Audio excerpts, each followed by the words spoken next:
Kita awali informasi pertama. Pemirsa, aksi main hakim sendiri terhadap pelaku pencurian terjadi di Ponorogo, Jawa Timur. Seorang pelaku pencurian ditangkap warga saat sedang beraksi. Ia masa memukuli dan mengikat pelaku, dipicu seringnya aksi pencurian di desa setempat.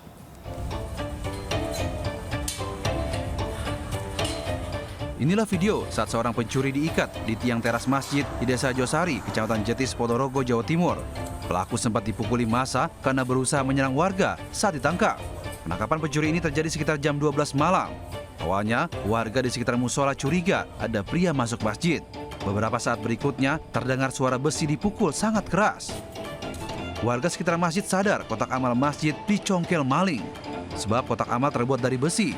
Warga langsung berlari ke masjid dan memergoki pelaku hendak membawa kotak. Pelaku ditangkap namun melawan, namun akhirnya pelaku berhasil ditangkap. Massa yang emosi memukuli dan mengikat pelaku di tiang teras masjid sebelum diserahkan polisi. Aksi amuk massa terjadi karena warga emosi. Sering terjadi kasus pencurian kotak amal di desa setempat dan baru kali ini tertangkap. Ada orang masuk musola, setelah itu tak berapa lama langsung ada suara dang. Kemudian setelah saya keluar kok ada orang ini Pak, orang bobol kotak amal Pak. Setelah saya lari, saya tangkap orangnya Pak. Pelaku yang mengaku bernama Agung, asal Rambi Puji, Jember ini selanjutnya diserahkan ke polisi. Untuk diamankan linggis milik pelaku, juga kotak amal dan uang sejumlah 2,7 juta rupiah sebagai barang bukti. Kini pelaku diamankan di Mapolres Ponorogo guna proses penyidikan. Dari Ponorogo, Jawa Timur, Ahmad Subeki, iNews melaporkan. Pemirsa, Polda Jawa Barat menetapkan Peggy Setiawan alias Peggy Peron sebagai tersangka kasus pembunuhan dan ruda paksa Vina dan Eki di Cirebon pada 2016 lalu. Ya, namun Peggy berkali-kali membantah telah membunuh sepasang kekasih itu. Bahkan menyebut tuduhan yang dilontarkan polisi sebagai fitnah. Tidak pernah melakukan itu, Pak. Saya tidak pernah melakukan itu. Saya tidak pernah melakukan itu, Pak. Saya bukan otak. Saya bukan pembunuhan. Kepolisian daerah Jawa Barat memperlihatkan Peggy Setiawan alias Peron atau Robi Irawan kepada media Minggu siang. Selama konferensi pers, Peggy mendapat pengawalan ketat polisi. Berdasar pemeriksaan dan bukti yang ada, polisi meyakini bahwa Peggy yang buron selama 8 tahun adalah orang yang sama yang telah diamankan. Dengan penangkapan Peggy, Polda Jabar membatalkan 2 DPO lainnya yang sebelumnya diumumkan atas nama Andi dan Dani. Ternyata 2 nama yang disebutkan selama ini itu hanya asal sebut. Jadi tidak ada tersangka lain. Namun apabila nanti kemudian hari muncul tersangka lagi, ya kita akan periksa. Tapi sejauh ini fakta di dalam penyidikan kami, tersangka atau DPO adalah 1, bukan 3. Jadi semua tersangka jumlahnya 9, bukan 11. 8 melakukan persetubuhan yang 1 tidak. Namun, Peggy membantah tuduhan telah membunuh Vina dan Eki. Selama konvers berjalan, Peggy terlihat menggelengkan kepala saat polisi menjelaskan perannya. Peggy menyebut tuduhan tersebut fitnah dan rela mati jika melakukannya. Tunggu sabar ya. Yang itu silakan. Jadi nanti Saya tidak pernah melakukan itu. Saya rela mati.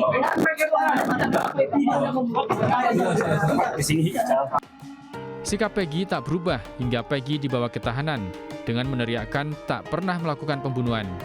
Peggy disangka dengan peran menyuruh dan mengejar korban, kemudian memukul Vina dan Eki serta membawa keduanya ke lahan kosong dekat SMP Negeri 11 Cirebon. Tidak, saya tidak ikutan geng apa-apa. apakah Anda memperkosa? Tidak, sama sekali. Ini adalah fitnah. Kalian jadi saksi jika saya ada apa-apa. Dari Bandung, Jawa Barat, Mujib Rahman, iNews melaporkan.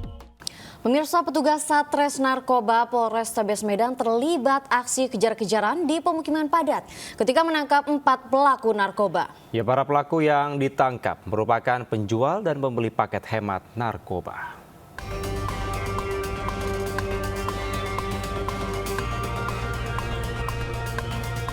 Kejar-kejaran polisi dengan para pelaku peredaran narkoba ini terjadi di gang sempit di kawasan Sukaramai, Medan, Sumatera Utara. 4 orang pelaku peredaran narkoba jenis sabu berhasil ditangkap dalam penggerbekan ini. Dari hasil pemeriksaan awal, Keempatnya merupakan penjual dan pembeli paket hemat narkotika jenis sabu. Dari tangan para pelaku, petugas berhasil menyita sejumlah paket sabu siap edar, alat hisap narkoba, dan sejumlah barang bukti lain. Dapatkan barang bukti itu berupa paket sabu dan juga ada BB lainnya yaitu berupa timbangan dan juga plastik klip sabu dan juga bong alat hisap untuk alat pakai sabu. Keempat ini perannya apa? Keempat ini yaitu ada sebagai pengedar dan juga ada yang mau membeli. Para pelaku yang berstatus sebagai penjual narkoba kini terancam akan dipenjara selama lebih dari 5 tahun karena dijerat dengan Undang-Undang Nomor 35 Tahun 2009 tentang narkotika. Dari Medan, Sumatera Utara, Adi Palapaharahap, Ayus melaporkan. Pemirsa, hanya dalam hitungan menit, seorang mantan diplomat di Kementerian Luar Negeri menjadi korban mafia tanah. Meski sudah ada keputusan ingkrah dari Mahkamah Agung, namun sertifikat asli yang sebelumnya diambil para pelaku belum dikembalikan kepada keluarga. Di konvoin aja naik motor. Berawal dari sewa menyewa rumah di Jalan Kemang 5 nomor 12 Mampang, Jakarta Selatan, mantan diplomat almarhum Johan Effendi menjadi korban mafia tanah dalam hitungan menit. Peristiwa yang terjadi di tahun 2016 itu dilakukan secara profesional oleh beberapa orang komplotan, yang salah satu pelakunya yakni almarhum Husin Ali Muhammad yang telah ditangkap oleh Kepolisian Metro Jakarta Selatan. Modusnya, Husin menyewa rumah korban dan akan menurunkan daya listrik. Pelaku meminjam sertifikat tanah yang asli untuk proses di PLN. Namun sertifikat asli diganti dengan yang palsu.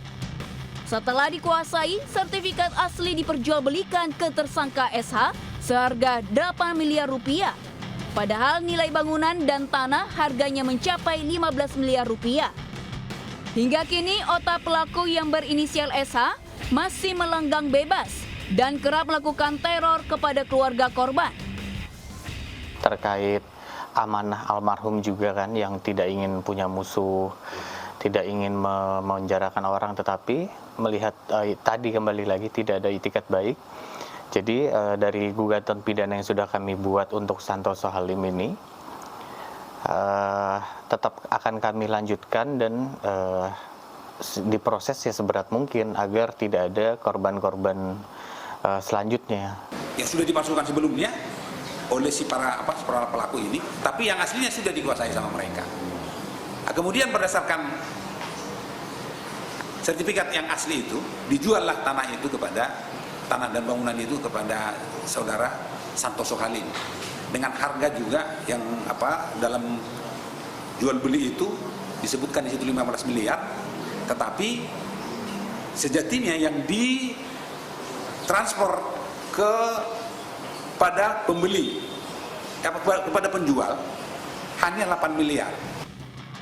Setelah melalui perjuangan cukup panjang, akhirnya Mahkamah Agung pada 3 Mei 2023 lalu mengabulkan permohonan PK yang diajukan ahli waris. Di PT UN pun keluarga korban memenangkan kasus itu, namun sertifikat asli rumah yang disengketakan belum diterima. Pihak korban pun berharap agar kasus pidana mafia tanah dengan tersangka SH dan 2 orang notaris yang terlibat segera dilimpahkan ke pengadilan dan disidangkan agar tidak ada korban mafia tanah lainnya. Dari Jakarta, Helmi Sajengbati melaporkan. Kapal nelayan dengan 9 orang ABK tenggelam akibat dihantam ombak ekstrim di perairan Pulau Semujur, Kabupaten Bangka Tengah, Provinsi Kepulauan Bangka Belitung. Ya, 7 orang bertahan di atas bagan ikan, sementara 2 diantaranya hanyut terbawa ombak.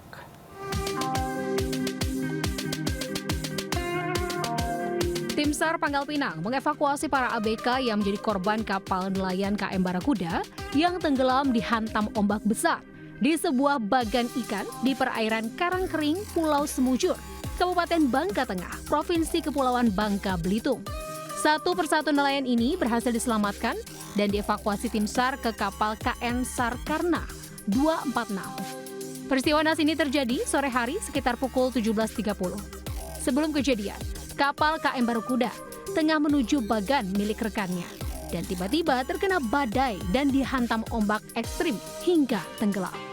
7 orang berhasil naik ke atas bagan, sementara 2 orang yang berusaha menyelamatkan barang-barang di kapal hanyut terbawa arus. Meski sempat terapung-apung selama setengah jam di laut, keduanya diselamatkan nelayan lain yang sedang memasang bubuk. Kecelakaan dihantam ombak pada pukul 16.30 sore tadi. Kemudian dengan PUB selesai 02.20, lagi 02.20 berhasil dievakuasi dan sandar kembali ke BTS, pelabuhan BTS Bangka Balang. Nelayan diimbau untuk tidak melaut mencari ikan jika kondisi cuaca ekstrim dengan angin kencang dan gelombang yang tinggi masih melanda perairan di Bangka Belitung karena dapat membahayakan keselamatan jiwa. Dari Pangkal Pinang, Bangka Belitung, Haryanto, Ayus melaporkan. Pemirsa, akibat alami remblong, bus angkut 20 penumpang terjun bebas ke jurang di jalur wisata Dieng, Banjarnegara, Jawa Tengah. Ya, akibat dari insiden ini, 7 orang alami luka-luka dilarikan ke rumah sakit untuk mendapatkan perawatan medis.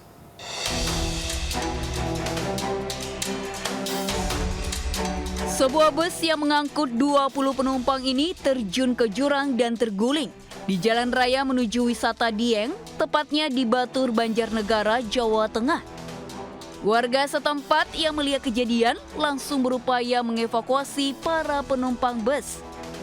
Kecelakaan bermula saat bus jenis L berpenumpang 20 wisatawan melaju dari Dieng hendak balik ke Jakarta.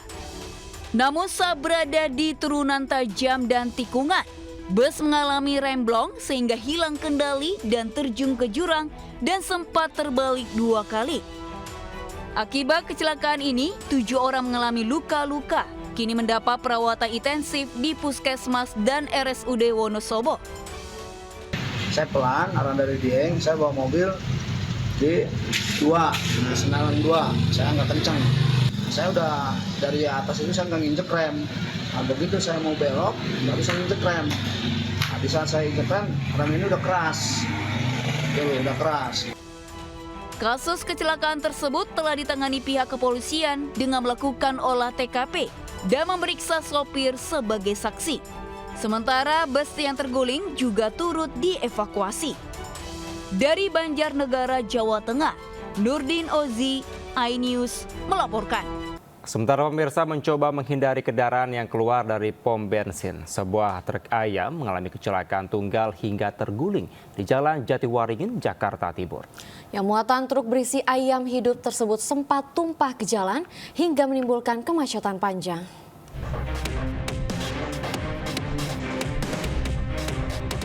Truk bermuatan ayam ini terguling setelah menabrak pembatas di ruas Jalan Raya Jatiwaringin, Cipinang Melayu, Kecamatan Makassar, Jakarta Timur, Minggu siang. Truk yang melaju dari arah Pondok Gede menuju Kalimalang ini mengalami kecelakaan tunggal setelah pengemudi truk menghindari mobil yang keluar dari pom bensin. Truk kemudian banting setir ke arah kanan hingga menabrak pembatas jalan dan terguling. Beruntung pengemudi truk hanya mengalami luka ringan. Namun puluhan ayam sempat tercecer ke ruas jalan dan belasan ayam mati karena terjepit. Jatuh katanya, ngindarin mobil yang keluar dari sini, dari pom bensin. Dia rem dadak, daripada nabrak mobilnya, dia mending jatuh katanya. Terus nabrak apaan? Pohon. Pohon terus? Trotoar ada, hancur dikit. Kasus kecelakaan ini ditangani petugas Satwil Lantas Polres Jakarta Timur dan truk langsung dievakuasi dari lokasi kejadian. Di Jakarta, Rizky Falupi, iNews melaporkan. Petugas Dinas Pemadam Kebakaran Kota Depok melakukan evakuasi ular jenis sanca kembang sepanjang 1,5 meter. Ya pemirsa, di mana ular tersebut masuk ke dalam bodi motor milik warga.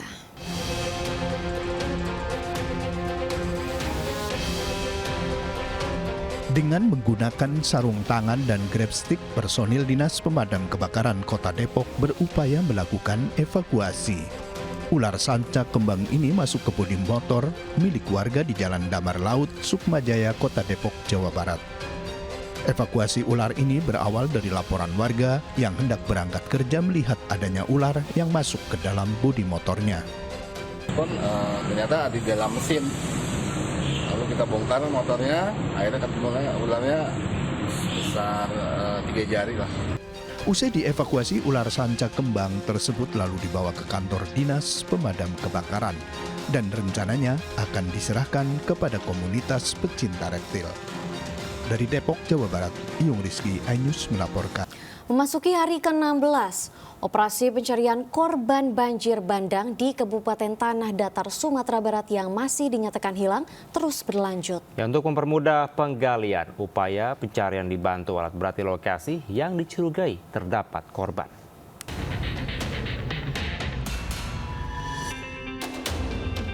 Status tanggap darurat di Kabupaten Tanah Datar, Sumatera Barat masih berlanjut hingga 14 hari ke depan dan operasi SAR pencarian 10 korban banjir bandang lahar dingin juga masih terus berlanjut. Di beberapa titik yang dicurigai ada korban, tim SAR gabungan dibantu alat berat untuk melakukan penggalian mengingat material lumpur bercampur pasir yang sudah mulai kering serta masih banyaknya batu dan kayu-kayu besar di sekitar lokasi pencarian. Selain itu, pencarian secara manual tetap dilakukan dengan melakukan penelusuran dengan menyusuri aliran sungai dan menyisir sejumlah tempat yang diduga korban tertimbun. Untuk yang hilang di Kabupaten Tanah Datar masih terdata 10 orang. Tim gabungan SAR masih melaksanakan pencarian sesuai sektor-sektor yang telah dibagikan. Dan ini akan terus kita lakukan sampai tanggap darurat selesai. Kabupaten Tanah Datar, Sumatera Barat termasuk daerah yang terparah akibat banjir bandang lahar dingin Gunung Merapi. Sehingga pemerintah Kabupaten Tanah Datar memperpanjang masa tanggap darurat 14 hari ke depan. Masih banyak sarana dan prasarana, rumah serta bangunan lainnya yang belum selesai dibersihkan dan juga masih ada 10 korban yang masih dalam pencarian. Dari Kabupaten Tanah Datar, Sumatera Barat, Agung Sulistyo melaporkan. Pemirsa, arus balik libur panjang Waisak, kendaraan tujuan Jakarta yang melintasi ruas tol Purbalenyi KM 125 Kota Cimahi terus meningkat. Kepadatan kendaraan sudah terlihat pada Minggu petang hingga malam kemarin. Inilah antrean dan kepadatan kendaraan di ruas tol Purbalenyi di KM 125 Kota Cimahi. Ribuan kendaraan yang didominasi mobil pribadi dari arah Bandung menuju Jakarta melaju dengan kecepatan rendah. Lonjakan volume kendaraan arus balik ini sudah terjadi sejak Minggu petang hingga malam hari.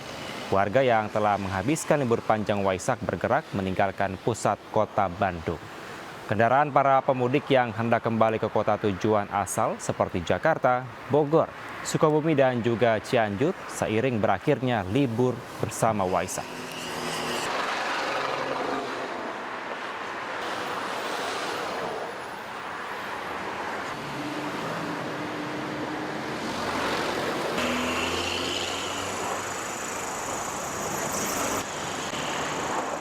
Pemirsa, ribuan penumpang Bali ke Jakarta usai libur panjang akhir pekan peringati Hari Raya Waisak 2024 berakhir. Ya, tercatat ada lebih dari 15.500 penumpang tiba di stasiun Pasar Senen Jakarta Pusat.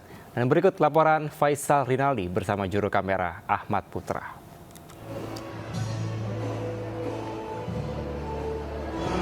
Ya pemirsa, selesai sudah masa liburan akhir pekan perayaan Hari Raya Waisak 2024 di mana masyarakat sudah kembali ke Jakarta untuk kembali melakukan aktivitasnya masing-masing. Pantauan kami di stasiun Pasar Senen Jakarta Pusat ini masih cukup padat di mana kepadatan ini terjadi khususnya di area kedatangan dan juga di kursi-kursi tunggu yang disediakan oleh pihak stasiun. Sementara itu pemirsa, data yang kami dapatkan dari PT KAI Daob 1 Jakarta sudah lebih dari 15.500 penumpang yang tiba di Jakarta dari sejumlah kota. Di mana jika bisa kami ulas kembali, memang pemirsa di masa libur panjang akhir pekan ini PT KAI Daob 1 Jakarta menyediakan tiket sebanyak 181.000 tiket untuk periode dari tanggal 22 hingga 26 Mei 2024. Di mana di masa libur panjang akhir pekan ini PT KAI Daob 1 Jakarta menyediakan sebanyak 320 perjalanan.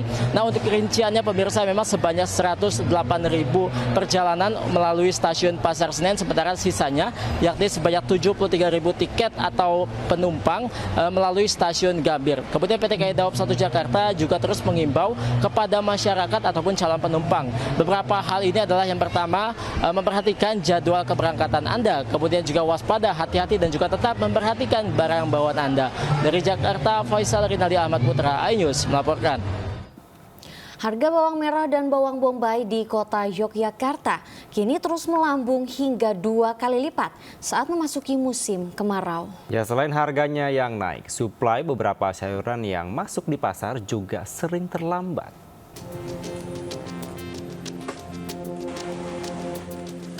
Memasuki musim kemarau, harga beberapa sayuran di pasar daerah kota Yogyakarta mengalami kenaikan harga.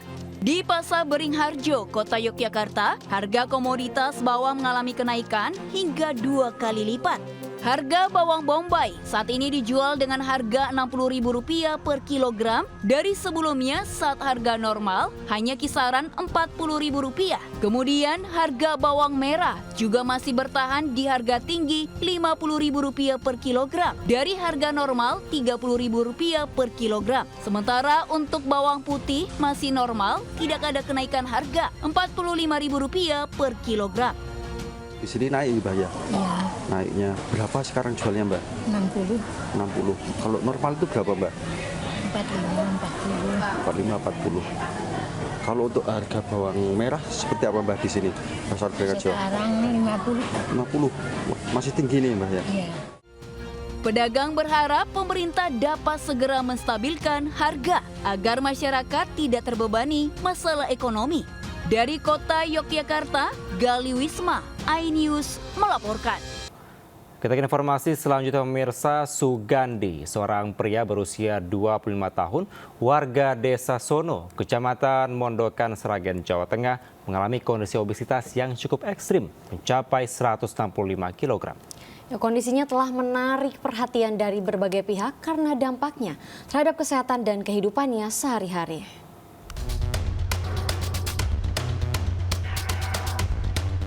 Sungadi terlahir dengan berat badan 4,8 kg dan sejak usia 3 tahun, ia menunjukkan kecenderungan untuk makan dalam jumlah besar. Hingga kini pola makan tersebut berlanjut dengan frekuensi makan hingga 8 kali sehari. Upaya untuk menurunkan berat badannya seperti sering berjalan-jalan belum membuahkan hasil yang signifikan. Selain masalah obesitas, Sungadi juga menderita bisul yang bernanah di kaki kirinya. Menurut Suwarno, ayah Sungadi, meskipun sudah berbagai cara dilakukan untuk menurunkan berat badan anaknya, hasilnya masih belum terlihat. Setiap hari aktivitas Sungadi terbatas di sekitar rumahnya. Makan bakso ya? Ya. Setiap hari, setiap siang ke sini ya, ke warung ini ya? Oh iya anaknya. Nanti sore lagi? Besok sini lagi. Sakitnya sudah sembuh belum Mas Sungadi? Besok. Sudah berapa hari sakit kakinya? 3 hari ya? Sungadi sudah menjalani perawatan dari petugas puskesmas setempat melalui bidan desa untuk mengecek kesehatan Sungadi. Ternyata kakinya menderita sakit bisul. Namun ia enggan dibawa ke rumah sakit karena takut terhadap ambulans dan jarum suntik. Kondisinya Sungadi sudah membaik. Kemarin memang dari Puskesmas melalui bidan desa itu visit datang ke rumah mengecek langsung kesehatan Sungadi. Ternyata Sungadi kakinya seperti ada udun. Nah, baru kemarin dikasih obat, dicek. Alhamdulillah hari ini tadi sudah bisa jalan-jalan. Memang Sungadi ini agak sulit untuk menjaga kebersihannya. Pemerintah daerah dan pihak terkait diharapkan dapat terus memberikan bantuan dan program yang tepat untuk menangani kasus-kasus obesitas seperti Sungadi, serta meningkatkan kesadaran tentang pentingnya pola makan sehat dan pengelolaan berat badan sejak dini. Dari Sragen, Jawa Tengah, Joko Piroso, iNews melaporkan. Ya pemirsa, akibat cuaca ekstrim berupa hujan deras disertai angin kencang, sebuah pohon besar tumbang yang menimpa warung di Jalan Raya Waringin Kurung, Serang, Banten. Beruntung dalam kejadian tersebut tidak menimbulkan korban jiwa.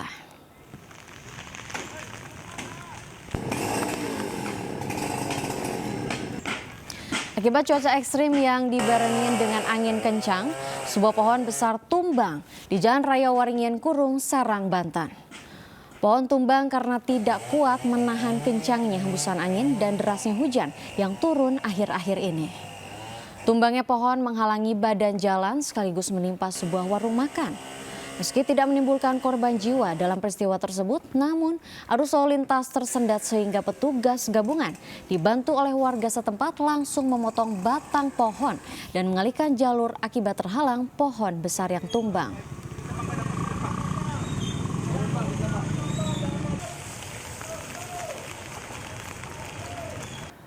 Pemirsa, Ketua Umum PDI Perjuangan Megawati Soekarnoputri menegaskan akan menentukan sikap politik partainya untuk menjadi koalisi atau oposisi dalam pemerintahan ke depan.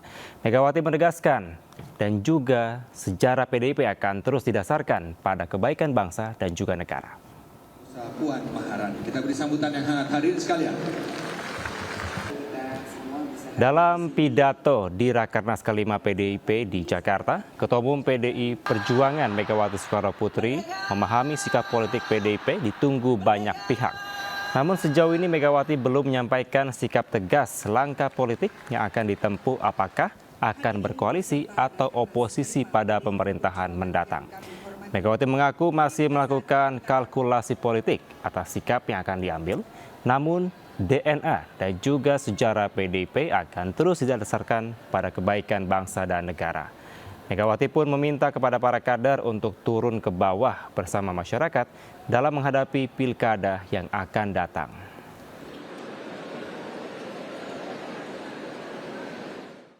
Sikap politik PDI Perjuangan didasarkan pada pemikiran mana yang akan membawa bangsa Indonesia menjadi lebih baik, berdaulat, dan lebih berdiri di atas kaki sendiri. Itulah landasan pilihan sikap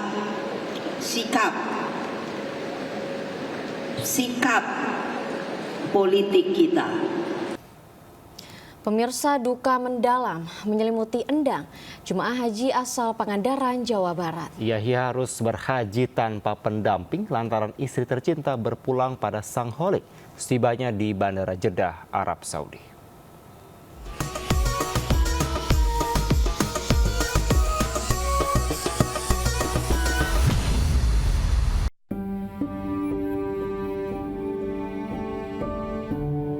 Ratusan jemaah haji kloter 27 embarkasi JKS asal Pangandaran telah mendarat di Bandara King Abdul Aziz Jeddah, Arab Saudi. Para jemaah pun telah mengenakan ihram dan siap melaksanakan umrah wajib. Namun di tengah kegembiraan para jemaah, rasa duka menyelimuti Endang Suherman. Kepala Sekolah SMP Negeri 1 Pangandaran, Jawa Barat ini harus ikhlas kehilangan istri tercinta. Popon Rohmawati meninggal dunia di usia 50 tahun hanya beberapa saat setelah pesawat mendarat di Bandara King Abdul Aziz Jeddah. Kita tidak tahu, ajal itu kita tidak tahu kapan datangnya. Kepergian Popon untuk selamanya tak meninggalkan firasat apapun. Bahkan Popon Rahmawati sempat membantu jemaah lansia sesaat sebelum Allah memanggilnya. Tidak ada sama sekali tanda-tanda bahwa akan terjadi sesuatu. Bahkan kegembiraan kami di perjalanan, baik di mobil, kemudian di kapal, nggak ada masalah sama sekali. Normal-normal saja. Barang sudah mendekat kurang mungkin 2 meter dekatnya ke pintu bandara. Pak, pusing. Langsung turun, nggak ada tenaga. Endang dan Popon menanti 11 tahun untuk beribadah haji. Kini Endang hanya bisa memanjatkan doa di Ka'bah untuk kebaikan almarhumah istri tercinta. Dari Jeddah, Arab Saudi, Suud Nur Fadli, iNews, anggota Media Center Haji 2024 melaporkan. Ya, pemirsa, jemaah haji yang tergabung dalam kloter 42 embarkasi Solo tiba di Manidah pada 24 Mei 2024 kemarin. Menandai berakhirnya fase keberangkatan jemaah gelombang pertama sekaligus dimulainya pemberangkatan jemaah gelombang kedua menuju Bandara King Abdul Aziz International Airport. Ya, hingga Minggu dini hari sebanyak 104 jemaah haji telah tiba di Tanah Suci.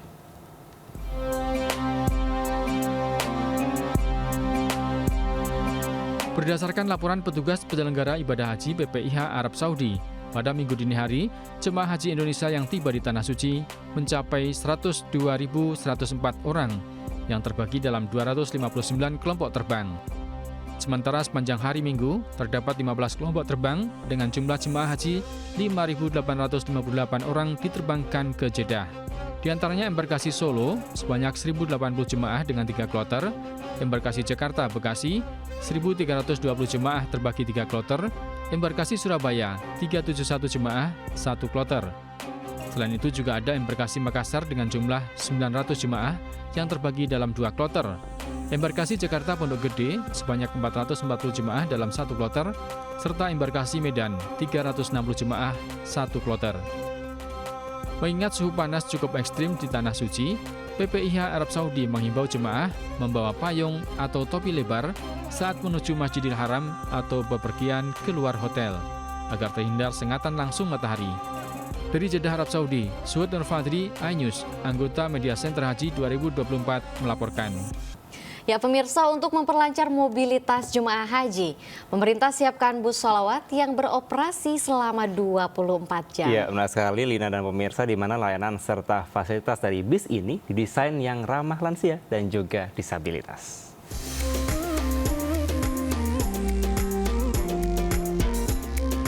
Sebanyak 450 bus sholawat akan beroperasi 24 jam hingga puncak haji nanti. Bus dijadwalkan melewati 22 rute perjalanan dan 76 halte yang berada di sekitar 170 hotel jemaah. Di setiap halte nanti juga akan ada 2 petugas transportasi yang siap membantu jemaah. Bahwa seluruh jamaah dalam rangka pergerakan jamaah secara rutin ke Masjidil Haram, khususnya dalam rangka melaksanakan ibadah sholat waktu, itu kita pastikan 24 jam itu tersedia layanan itu.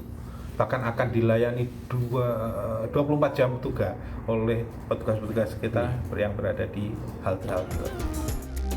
Secara umum, desain bus sholawat ini seperti bus kota.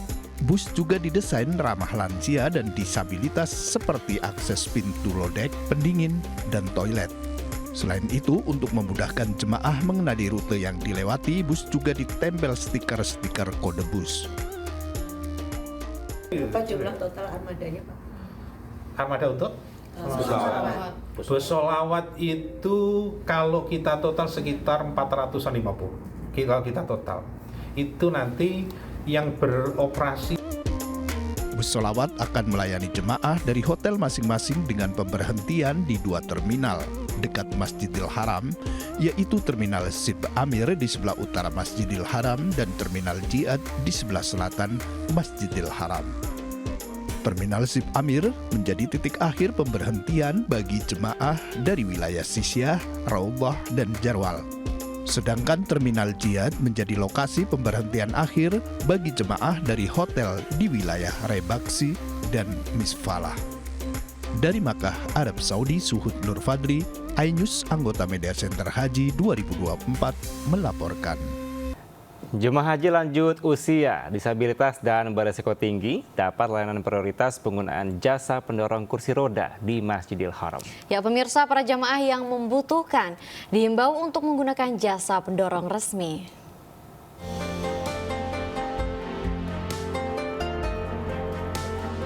Jemaah calon haji Indonesia secara bertahap sudah mulai tiba di kota Makkah untuk melaksanakan umrah wajib. Untuk memperlancar proses tawaf dan sa'i khususnya bagi jemaah lansia dan disabilitas, pengelola Masjidil Haram memfasilitasi dan menyediakan layanan penyewaan pendorong kursi roda serta skuter. Jemaah calon haji lanjut usia disabilitas dan beresiko tinggi yang membutuhkan kursi roda dihimbau gunakan jasa pendorong resmi. Kepada jamaah haji yang ingin melaksanakan tawaf dan sa'i menggunakan kursi roda, agar menggunakan jasa sewa kursi roda resmi yang berada di Masjidil Haram. Pendorong kursi roda resmi yang ada di Masjidil Haram mengenakan rompi khusus. Pada pagi hari, rompi yang digunakan berwarna abu-abu dan hijau lumut, sedangkan malam hari berwarna coklat. Mereka dibayar usai jemaah menyelesaikan ibadahnya dengan rincian tarif pada pra-puncak haji paket tawaf dan sa'i Rp250 dan pasca puncak haji Rp500 hingga Rp600. Untuk menghindari oknum pendorong kursi roda ilegal serta kemungkinan jemaah tersesat, petugas penyelenggara ibadah haji Arab Saudi mengatur proses pelaku umrah jemaah menggunakan kursi roda sejak dari Terminal Ship Amir. Dari Makkah, Arab Saudi, Suhud Nur Fadli, iNews melaporkan. Sementara itu, pemirsa, seorang pemindang ikan, warga lingkungan ujung pesisir Karangasem, Bali, akhirnya bisa pergi haji setelah menabung selama 34 tahun. Ya, perjuangan kakek berusia 79 tahun ini tidaklah mudah, karena harus menabung sembari menghidupi ke-6 anaknya.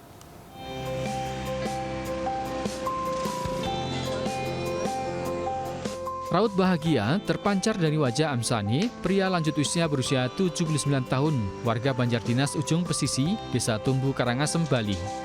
Betapa tidak, kakek dengan 14 cucu ini akhirnya berangkat ke Tanah Suci setelah perjuangan berat selama puluhan tahun ia lalui. Niatnya untuk berhaji telah terpatri selama 34 tahun saat ia mengantar kakeknya ke Gilimanuk untuk berangkat haji pada tahun 1990. Sejak itulah, Amsani mulai menyisihkan uang sedikit demi sedikit dari hasil kerja kerasnya sebagai nelayan. Perjuangan Amsani tidaklah mudah karena ia juga harus menghidupi kebutuhan keluarga dengan 6 orang anak. Terlalu sekali sudah dapat panggilan ya. Nabungnya dari berapa itu? Sudah anunya. Dari muda, Pak, ya? Ya, tapi kan di rumah ada tabung sedikit. Dapat setoran langsung saya setor sama ibu. Amsani semula merencanakan beribadah haji bersama istri, namun sayang, sang istri harus menunda niatnya karena tidak lolos kesehatan. Amsani berharap keberangkatannya ke Tanah Suci pada 29 Mei mendatang dapat berjalan lancar dan kembali menjadi haji mabrur. Dari Karangasem, Bali, Yunda Aryasta, iNews melaporkan. Ya, Rina, kita beralih ke informasi liburan nih. Pemirsa, jika Anda berlibur ke Lombok Timur, jangan lupa berkunjung ke Balai Seagana Pringgasela. Di tempat ini, Anda bisa menikmati pesona alam persawahan sambil belajar membatik motif khas Lombok. Ya, pemirsa dan juga Kevin, betul sekali bahwa objek wisata ini kini digandrungi wisatawan domestik dan juga mancanegara.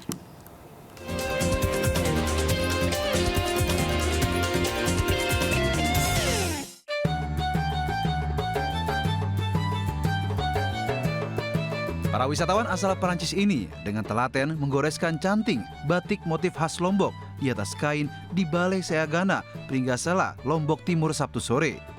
Mereka antusias mengikuti semua tahapan membatik, mulai proses desain motif, pewarnaan, hingga menjadi kain batik khas Lombok. Asiknya, setelah berjam-jam belajar membatik, hasilnya bisa dibawa pulang sebagai oleh-oleh. Kini tempat ini tak pernah sepi dari wisatawan baik domestik maupun turis mancanegara, termasuk para pelajar dan mahasiswa yang ingin mengisi liburannya sambil belajar membatik.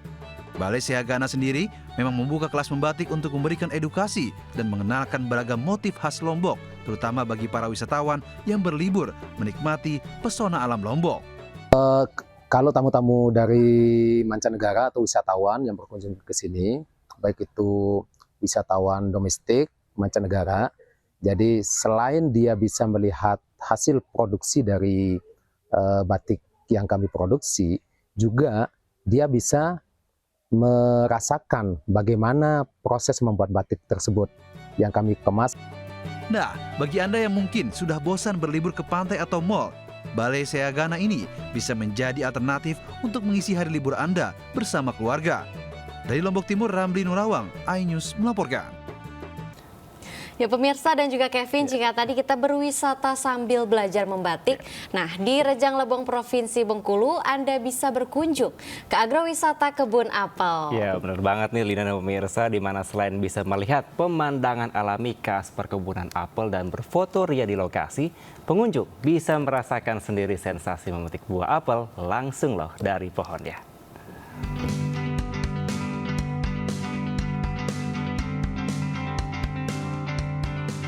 Beginilah suasana di agrowisata Sunan Bon Apel yang berada di Desa Empat Suku Menanti, Kabupaten Rejang Lebong, Provinsi Bengkulu.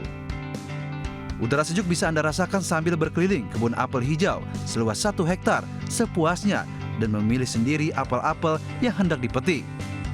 Tidak hanya bisa memetik apel langsung dari pohonnya, pengunjung juga disuguhkan pemandangan alam, pegunungan, dan spot-spot berfoto yang ada di lokasi kebun apel.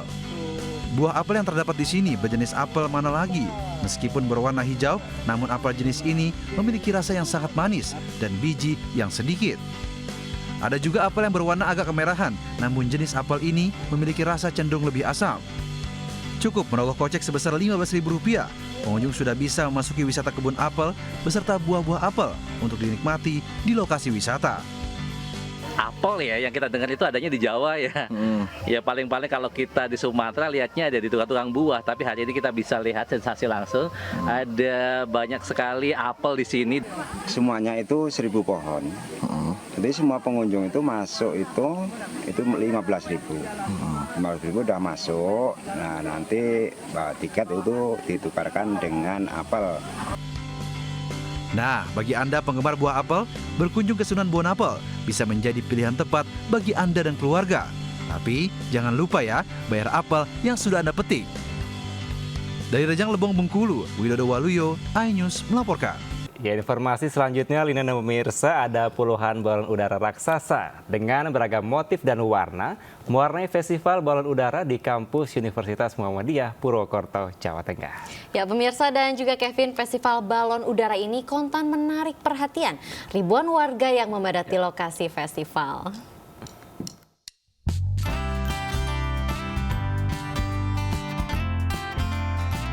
Puluhan balon udara raksasa dengan corak warna-warni ini menghiasi langit Universitas Muhammadiyah Purwokerto, Jawa Tengah Minggu siang.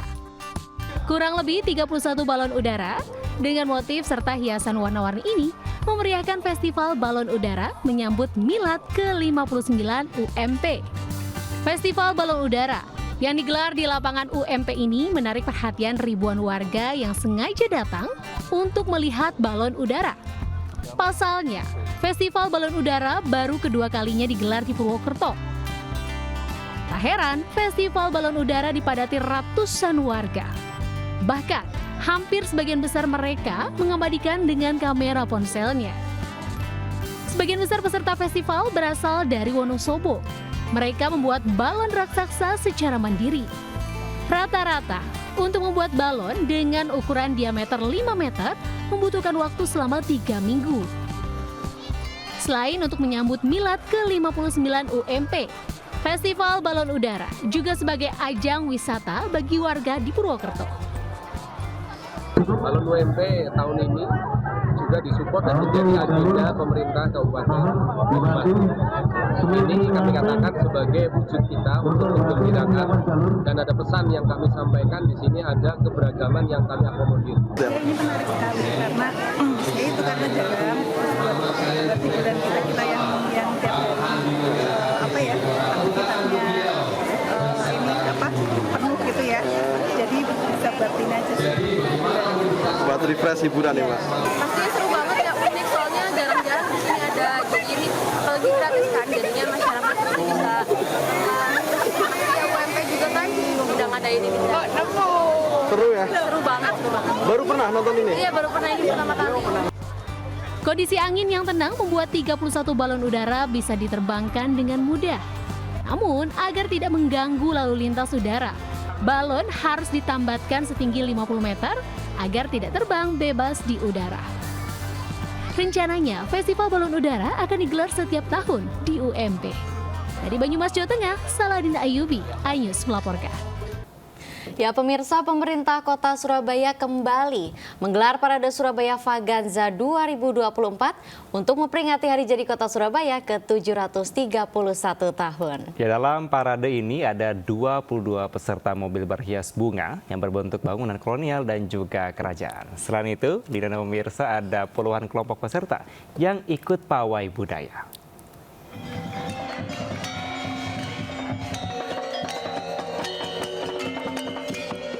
Parade Surabaya Vaganza melintasi sepanjang Jalan Tunjungan Surabaya yang diberangkatkan dari Tugu Pahlawan Surabaya dan finish di Balai Kota Surabaya Minggu siang.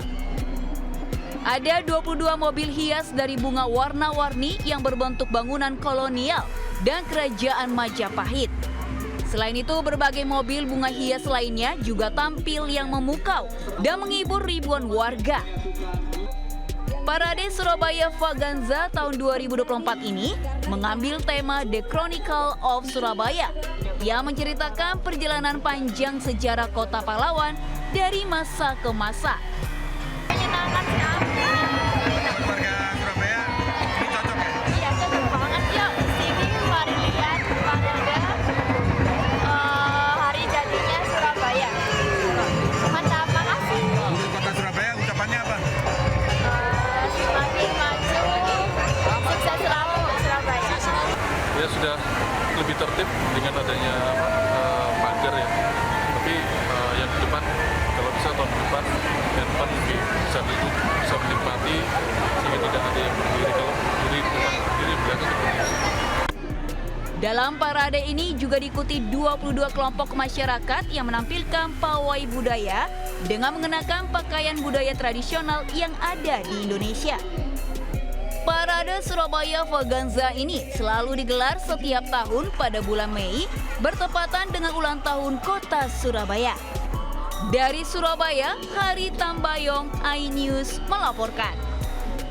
Ya pemirsa, rombongan kambing yang berjalan di ruas jalan layang nontol Kasablanka, Setiabudi, Jakarta Selatan mengarah Karet Bifak, Jakarta Pusat viral di media sosial. Ya, diketahui kambing-kambing piaraan ini digembala di TPU Menteng Pulo, kemudian lepas dan naik ke jalan layang nontol Kasablanka.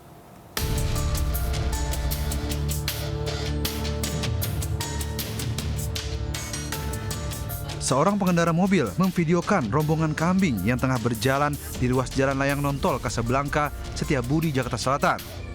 Peristiwa yang mengundang tawa para pengendara ini terjadi Sabtu kemarin. Sedikitnya ada 8 ekor kambing tanpa ada pemiliknya yang menggembalakannya. Kambing berjalan santai hingga sedikit memakan badan jalan dan mengarah ke kawasan Karet Bifak, Jakarta Pusat. Menurut warga sekitar, kambing yang masuk jalan layang nontol Kasablanka tersebut bukan kambing terlepas dari kendaraan atau kambing kurban, melainkan kambing milik warga yang sering terlihat di sekitar TPU Menteng Pulo, Tebet, Jakarta Selatan. Diduga kambing-kambing ini lepas dari pantauan sang pemilik. Oh, kalau kita masalah kambing, kemarin tuh jam sekitar siangan ya atau sore, itu kambing dari arah sana bang, dari arah sana ke sini, terus nyebrang ke sini bang, bikin macet, terus nggak lama dia bakal naik gitu oper arah Tanah Abang, udah nggak tahu lagi bang. Itu kambingnya kira berapa kambing bang? Kira-kira ada kali 10-an kambing. Akibat kambing berjalan di jalan layang Kasablanka, arus lalu lintas dari Kuningan menuju Karet Bifak sempat mengalami kemacetan karena para pengendara terpaksa berjalan perlahan di belakang kambing. Dari Jakarta, Helmi Sejangbati melaporkan. Pemirsa, sejumlah peristiwa menarik kami rangkum untuk Anda. Ya, pemirsa, di antaranya 2 mama memalak kasir toko pakaian di pinggir jalan protokol. Dan berikut rangkaian peristiwa di sekitar kita.